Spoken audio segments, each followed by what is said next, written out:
What is up, Bodyweight Warriors, and welcome back to another video. Today we're going to be talking all about the average bodyweight athlete. What is the level that average bodyweight athlete is at, and how do you compare, how do you stand up against them? Right, so this video is based off a post on Reddit, this post in particular, on the subreddit r-bodyweight fitness. And this subreddit is kind of a collective of people who do calisthenics, who do bodyweight skills. And there was basically a poll written, and almost 900 people responded to this poll, assessing, where their level of bodyweight strength was at. They looked at everything from pull-ups, dips, push-ups, that sort of standard stuff, to the skills such as the front lever, planche, handstand, all of that, and also measured age, height, weight, and everything else in between. I think this is a really interesting set of data, and it also can give us some very good indications about where we might be best spending our time, what things can we take away from this data, which I'm going to be going through at the end of this video. So I'm basically going to run through all of the questions, all of the posts on here, and just kind of give you what I think are some good takeaways, what are some good things to take forward from this and apply to your training, how to make the most out of it. The full post will be linked in the description down below if you want to take a look into all of the exact numbers. I'm just going to be skimming over things. Right, let's start off with the averages. The averages are actually quite interesting. It just gives us a broad overview of everyone in this sort of particular poll. 95% were men, just not surprising considering it's Reddit. But basically the average was 25 years old and 177 centimeters. That is average height for men in the UK. So a pretty average figure, which is something you'd expect. What I thought was interesting was actually the level of the average. I think the level of the average was pretty high out of the people surveyed. Now we have to remember that this is people on the internet giving what would be their own numbers. There may be some room for people to elevate those numbers slightly, but we're going to take that value that is. I would presume that most people would enter some true figure, so we're going to take it as that. The average pull-ups max was 11.2, 15.1 for the average dip max. The average muscle-up max was 1.6, and the average push-up max was 31.6. So that is, in my opinion, pretty high. That's some good standard. I would say that is above average as far as I'm aware, but certainly interesting. How do you stack up against those numbers? Where do you come? I would love to hear what you've been able to do. Let me know in the comment section down below. Nothing really stands out of what I'd expect here. There's the ratio between pull-ups and dips is pretty standard. You're always going to be stronger with a dip than you are with a pull-up. I'm quite surprised at the amount of muscle-ups that people can do on average. I think that's pretty impressive. Push-ups is just here or there. I did think the interesting thing about the averages was the difference between pull-up and dip for male versus female. So with female, the average pull-up was 2.8 and the average dip was 7.4. For the men it was 11.8 and for the dip it was 15.6. So the ratio is much closer between the pull-up and the dip in comparison to the female audience. And this is just, again, reflective of my experience coaching. Females tend to be weaker when it comes to pulling movements, pretty strong with pushing movements. As a broad statement, no reason why females can't build up that pulling strength, but again, just kind of reiterates that. Now we move on to the average skill. So this is going to be covering the L-sit, the handstand, the front lever, the back lever, the one-arm chin-up, and the planche. When it's talking about the front lever and the back lever, they're talking about full position. With the one-arm chin-up, it's about 1 rep on both arms, and with the planche, I'm not entirely sure if they mean full or straddle. I'm going to presume straddle because full is ridiculous, but it may be full. Some pretty tough moves in there.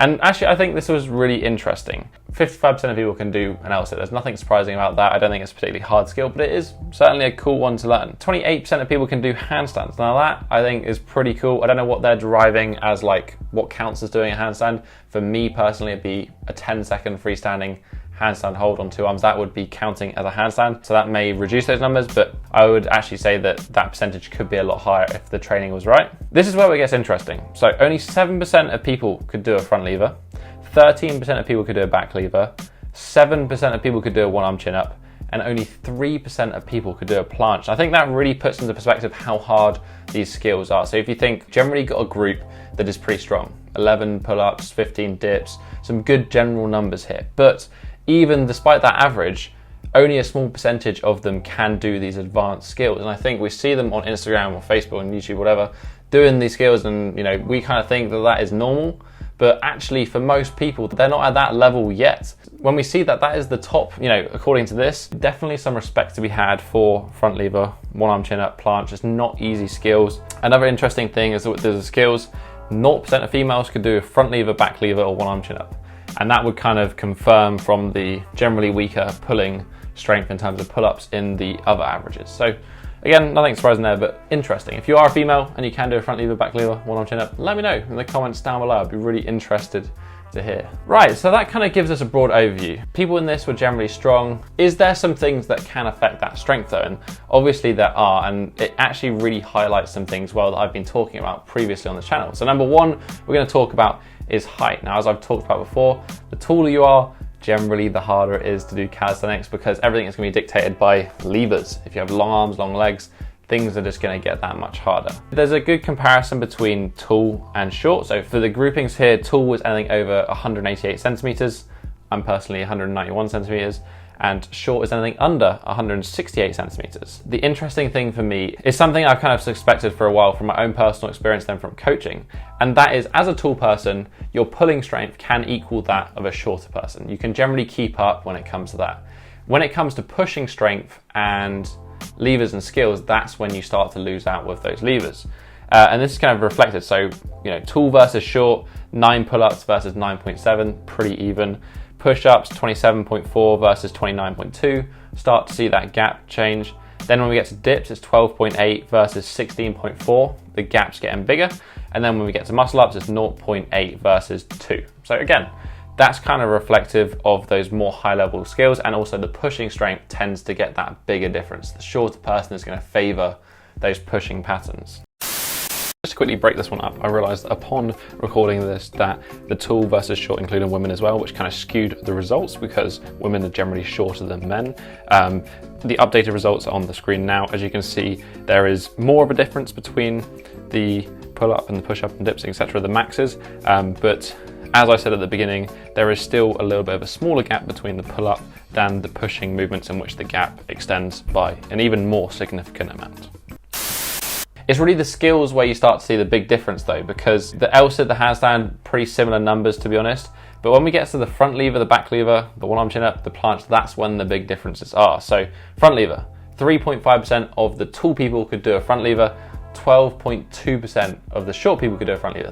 That's a massive difference. 4.7% could do a back lever, 28.5% could do a back lever of the short group. That's like 6 times as many. 1.2 could do a one arm chin up in the tall group, 12.2 could do it in the shorter group. Again, 1.2 for the planche and 4% for the shorter group in the planche. So there's big differences there in those advanced skills and those lever-based skills in terms of that tall versus short. So it's kind of highlighting that difference, not to take it away, not to sound bitter about shorter people being good at calisthenics. They work incredibly hard, they're still incredibly skilled.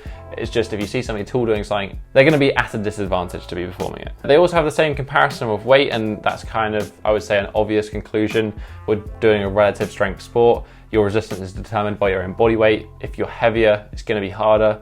You want to be as lean and muscular as possible when it comes to bodyweight training. Next, we have weighted calisthenics. So for weighted calisthenics, they class this as anyone who has a 40 kilo dip or more, which is a relatively high level of pushing strength, but it's actually a really interesting highlight about the benefits of just being really good at the fundamentals. And we'll go over why that is. In the weighted calisthenics, people who could do 40 kilo dip or more, unsurprisingly, they had higher than average stats, but they also weighed the same and were the same height on average. So this doesn't mean that they necessarily have more muscle mass, but it does mean that they're more efficient at those movements. So they had an average pull-up of 20.8, and then they had an average dip of 30.3. So that is almost double of the overall average, which is, again, you wouldn't expect anything else.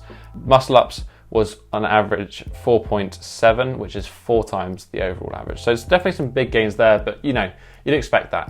Where we see the biggest transfer over is when we get to the skills of these weighted calisthenics group, these strong people. 42% of them could do a front lever.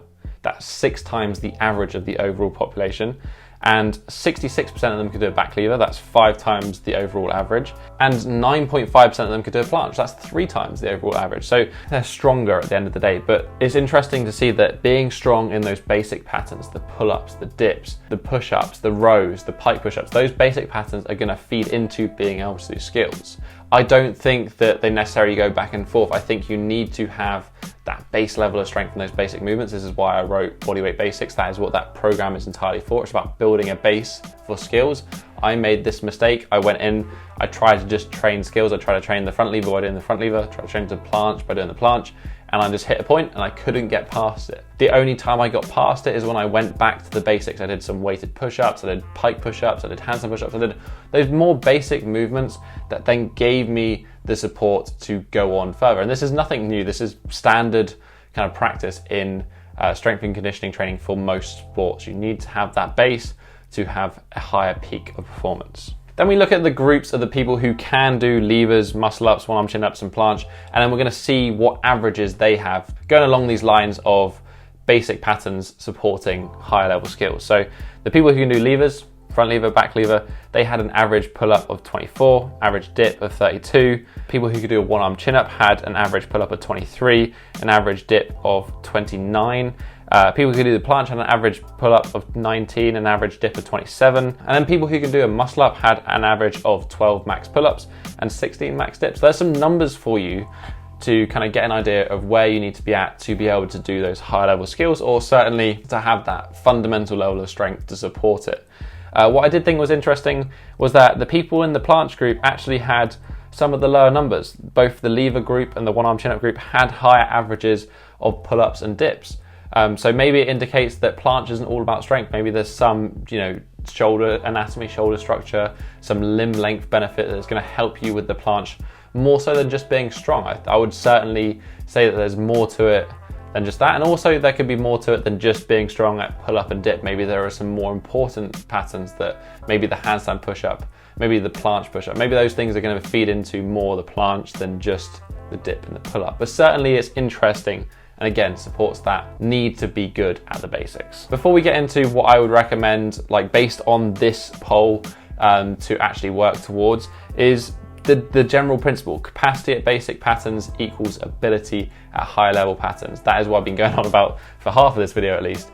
If you don't do the time doing the pull-ups and the chin-ups and all those basic things, and also continue to do them at different points or periodically in your training, you're never going to be able to reach or push yourself to that highest point. You're always going to hit a plateau, you're going to be limited, and you'll need to come back to it. Certainly my experience, my clients, the really fancy stuff is built by doing the really boring stuff. In terms of what exactly that could look like, I guess it would be probably based on the actual numbers here. I would say 20 pull-ups, 30 dips, 5 muscle-ups. That would be a good level, with kind of an acceptable level being probably the average, to be honest.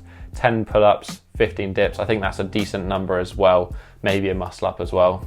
If you can do that, certainly the higher end, you're damn strong. I would say that once you start getting 10, 12, maybe 15 pull-ups, it would be worth going towards something weighted, working that higher intensity, and it's going to support getting more reps overall. If you can do heavy dips, you're going to be able to do lots of dips as well. They're kind of comparative. Do the basics will get you far. That is basically my 2 cents on this. That is what I went through and kind of summarized. If you want to see the full post and you want to read all the full numbers, I would highly recommend doing it. If you are interested, I'll link in the description down below. I'd love to hear about you though. Where do you come on this list? Are you above average? Are you below average? Where would you say you come? And by no means is it bad to be below average, because I think the average of this particular group is pretty high in my opinion. But that's basically been it for this week, guys. If you enjoyed this video, if you found it useful, if you found it interesting, hit that thumbs up button. I'll do more talkative, breaking down videos in the future where we go over something in more detail and deconstruct it and see how we can get the most out of it for our training. Whilst you're down there, you can also just hit that subscribe button and join the now over 300,000 of you in the tribe. That's a fantastic early Christmas present. Massive thank you for everyone who stuck around. I really highly appreciate your support, and hopefully I can help you out at some point in your journey. Also, if you are watching this before Christmas 2019, Merry Christmas to you. Hope you have a really fantastic time. Eat lots of food, chill with your family, just have a good one. And if it's afterwards, then happy Tuesday. Just keep doing what you're doing. But that's been it for this week, guys. I'll catch you in the next episode. Have a strong week and peace.